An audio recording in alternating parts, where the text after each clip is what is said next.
Have you ever stopped to wonder if you're doing the right things, but maybe for the wrong reasons? Well, that's the big question we're diving into today, and it comes from one of the most famous speeches ever given, the Sermon on the Mount. It's all about this constant tension between our performance and our real motivation. And it really all boils down to this one powerful question that's going to frame our whole conversation. Who are you really living for? Is your life all about getting praise from other people, or is it for something bigger, for an audience of one? Because here's the thing, and it's a tricky one. It is totally possible to do good, noble, even righteous things, but for reasons that are completely self-serving. And as we're about to see, that one little detail, it changes everything.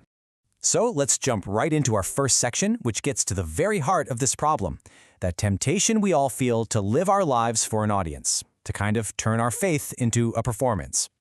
Okay, think about the word hypocrite. We throw it around all the time to mean someone who's a phony, right? But the origin is just fascinating. In the original Greek, it literally meant an actor, someone who gets up on a stage, plays a part, and pretends to be someone they're not. And that just nails the core of the issue, doesn't it? When we perform our good deeds for show, we're treating the whole world like it's our personal stage. Our charity becomes just another prop, and our piety becomes a costume, all designed to impress the crowd. And here's the kicker, the real consequence. The original text uses this technical, almost commercial Greek term that basically means payment received in full. The idea is, if you do your good deeds for human applause, then that applause is your final payment. That's it. Your account is settled. There's nothing else coming from God. So let's make this a little more concrete. Our first case study is the act of giving. We're going to look at two totally different ways it can be done. One for the big show and one in secret. So on one side, you've got the whole performance, announcing your gift with trumpets, making a huge public spectacle so everyone can honor you. But on the other side, you have the secret act of piety, something so quiet that your left hand doesn't even know what your right hand is doing. The goal isn't human praise. It's something much, much bigger. The source material shares this incredible real-life story of a pastor who actually called out a wealthy donor who was trying to use his money to control things. He told him, and this is a direct quote, his stinking money was stinking up the offering. I mean, what a raw, modern example of rejecting giving when it's done for all the wrong reasons. Okay, next up, let's talk about the spiritual discipline of fasting. And just like with giving, the real issue isn't the act itself, but what's going on in the heart behind it. So, what does a performance of fasting look like? Well, it's about looking all somber, maybe messing up your appearance a bit, just to make your sacrifice super obvious to everyone around you. The private act is the complete opposite. You wash your face, you go about your day, and the only one who knows you're fasting is God. The goal totally shifts from displaying how pious you are to actually growing your hunger for God. I just love this quote. It's from a man who lost 100 pounds. When someone asked him how he did it, his answer wasn't about some diet plan. It was about dethroning an idol in his life.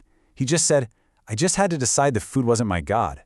Wow, that captures the true spirit of fasting right there. It's not to impress people, but to recenter our lives on what actually matters.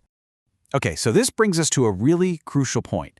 If we do these things in secret, if we give quietly and we fast privately, what exactly is this reward that's being promised? I mean, this is the question we all have, right?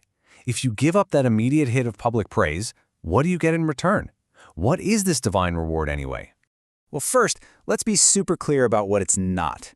It is not the health and wealth gospel. It's not a bigger car, a nicer house, or more money in the bank. The reward being talked about here has absolutely nothing to do with the material stuff our world is constantly chasing. So what is it then? Well, the source material breaks down the real reward into two different parts. There's an earthly reward that we can actually experience right now, and then there's a heavenly reward that we look forward to. Let's take a look at each one. The earthly reward is, believe it or not, the simple joy of the process itself. When you give, the reward is the profound joy of seeing that need get met. When you're a parent, the reward is watching your children grow. It's not some extra bonus tacked on at the end. The good deed is its own reward. And the heavenly reward? Oh, this is such a beautiful paradox. It's this idea that we spend our entire lives amassing a great treasure, not to keep for ourselves, but for the one single purpose of joyfully laying it at the feet of Christ.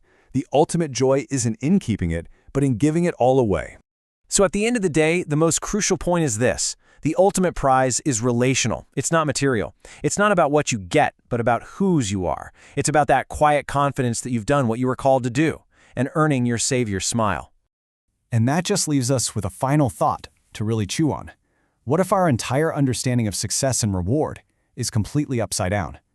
What if the greatest treasure we could ever possibly gain is the one we were always meant to give away?